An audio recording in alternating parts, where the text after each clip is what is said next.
Topik kali ini akan membahas tentang al-am dan al-khos.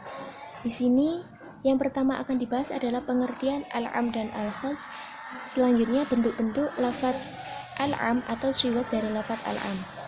Yang pertama, pengertian al-am secara bahasa berarti umum, sedangkan pengertian secara istilah yakni al-lafdu yastawriyatu sholih alahu min hasrin, yaitu lafaz yang mencangkup segala apa yang cocok baginya tanpa ada pembatasan. Sedangkan al-khos adalah bentukan asal dari kata kerja khosso yang secara bahasa berarti tertentu atau khusus. Sedangkan secara istilah al-khos ini ialah lafaz yang tidak dapat menerima dua arti ataupun lebih. Dengan kata lain, al-khos ini merupakan kebalikan dari lafaz al-am. Sebagian ulama berpendapat bahwasanya ada beberapa siwot yang memang secara hakiki digunakan untuk menunjukkan makna secara umum, diantaranya kulun yang menjadi mubtada, seperti contoh Quran surat Ar-Rahman ayat 26, kullu man 'alaiha fan. Jadi kulun di situ berupa mubtada, atau yang kulun yang menjadi tabi'ah, contoh Quran surat Al-Hijr ayat 30, yakni fasajadal malaikatu kulluhum ajma'in. Jadi kulluhum di situ kembalinya ke al-malaika. Jadi fasajadal malaikata, maka bersujudlah para malaikat, kulluhum ya sekabehane malaikat. Jadi kulluhum itu kembali ke malaikat itu tadi. Terus yang ketiga, allazi dan allati, baik berupa mufrad, tasniyah atau jamaknya. Jadi allazina atau allazani, seperti itu. Itu merupakan sigat-sigat dari lafaz am. Contoh selanjutnya, lafaz yang dima'rifatkan dengan al, bukan dengan al-ahdiyah. Contoh Al-Baqarah ayat 275. Wa ahallallahu al-bai'a wa harrama riba. Contoh selanjutnya, isim nakirah dalam konteks nafi dan nahi, Quran surat Al-Baqarah ayat 197, bisa Anda baca sendiri dalam makalah. Selanjutnya, semua isim syarat bisa dibaca sendiri di makalah. Dan selanjutnya yang terakhir yakni isim jinis yang diidhofahkan pada isim ma'rifat. Sekian dari saya, terima kasih. Assalamualaikum warahmatullahi wabarakatuh. Jadi di sini saya akan melanjutkan materi tentang perbedaan antara lafadz umum tapi maksudnya khusus dengan lafadz umum yang dikhususkan. Jadi perbedaan pertama adalah lafadz umum tapi maksudnya khusus itu cakupannya bukan untuk individu, baik dari sisi cakupan lafadz maupun dari sisi hukum. Selanjutnya, lafadz umum yang dikhususkan itu cakupannya dimaksudkan untuk seluruh individu, berbeda dengan lafadz umum tapi maksudnya khusus tadi. Kemudian yang kedua, lafadz umum tapi maksudnya khusus itu digunakan untuk makna kiasan atau majas, sedangkan lafadz umum yang dikhususkan itu digunakan untuk menunjukkan makna hakiki atau yang bukan kiasan. Yang ketiga, lafadz umum tapi maksudnya khusus itu qarinah atau indikasi umumnya bersifat akli atau logis. Sedangkan lafadz umum yang dikhususkan itu qarinah atau indikasi umumnya bersifat lafzi atau tertulis. Materi selanjutnya adalah definisi lafal khusus dan apa saja yang mengkhususkan. Jadi, lafal khusus itu adalah lafal yang tidak mencakup hal-hal yang tidak patut baginya meski tanpa dibatasi.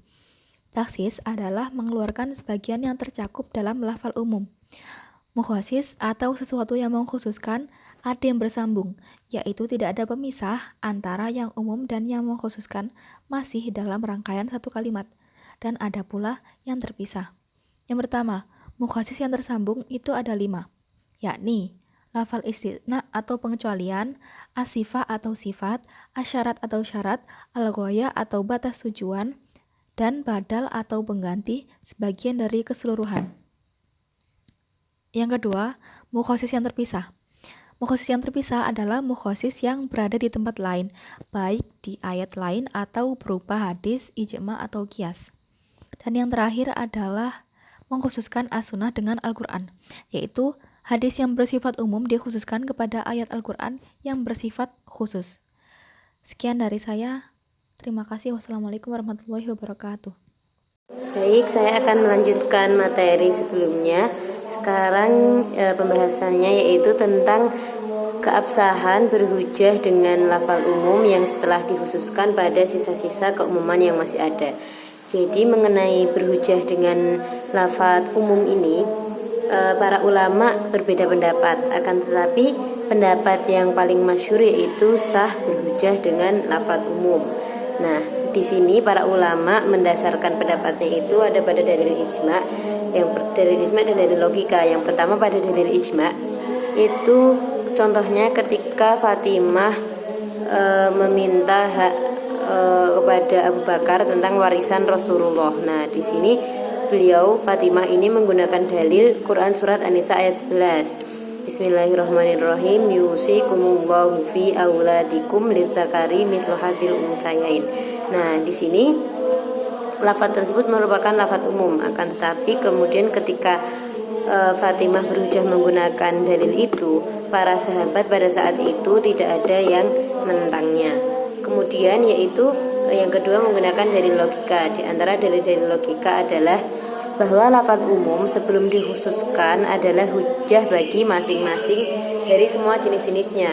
Nah, kemudian pada asalnya semua tetap bertahan hukumnya seperti sedia kala kecuali jika ada dalil yang menentangnya. Kemudian meskipun ada dalil yang menentangnya untuk kekhususan suatu hal tertentu, maka yang dalil umum itu tetap merupakan bisa digunakan untuk berhujjah pada sisa-sisa keumuman yang masih ada selain yang dalil yang pengkhususan tadi. Sekian, terima kasih. Wassalamualaikum warahmatullahi wabarakatuh. Bismillahirrahmanirrahim. Saya akan melanjutkan bab terakhir yaitu tentang kecakupan khitab atau perkataan. Oke, itu para ulama berbeda pendapat terkait khitab yang terkhusus untuk Rasulullah SAW.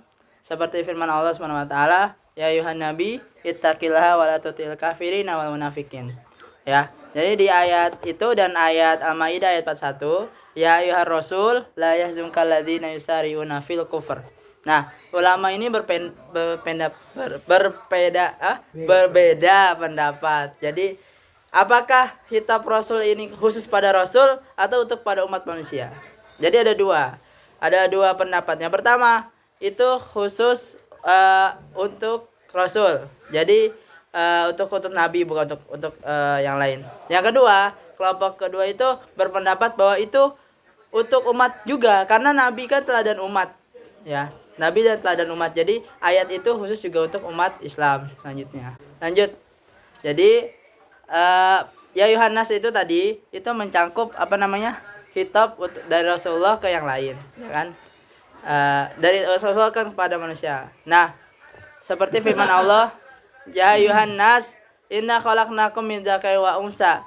Nah, terkait khitab ya Yohanes itu terkandung mencakup yaitu dari orang kafir, hamba saya, dan wanita. Jadi ya Yohanes itu termasuk orang kafir, hamba saya, dan wanita. Nah, terus apabila ada khitab muzakkar dan muannas itu bagaimana? Dan terakhir, misalkan ada khitab muzakkar dan muannas, maka yang muzakkar itu lebih dominan. Ayat yang ada unsur muzakkar, maka muannas itu masuk ke dalamnya. Contohnya ya ayyuhallazina amanu itu kan muzakkar. Nah, muzakkar itu bisa dimasukkan oleh muannas. Situ. Tapi kalau misalkan ada lafaz yang tentang perempuan yang Yohanisa misalkan kayak gitu, nah itu tidak bisa dimasukkan oleh muzakkar. Itu khusus untuk perempuan. Jadi khitab yang perempuan itu khusus perempuan, tapi kalau khitab yang muzakkar atau laki-laki itu bisa dimasuki oleh perempuan. Jadi seperti itu. Mana lagi? Ya. Ya itu penjelasan tentang khitab atau cakupan khitab yang bisa kami sampaikan. Kami dari kelompok Am dan Khas mengucapkan terima kasih. Wassalamualaikum warahmatullahi wabarakatuh.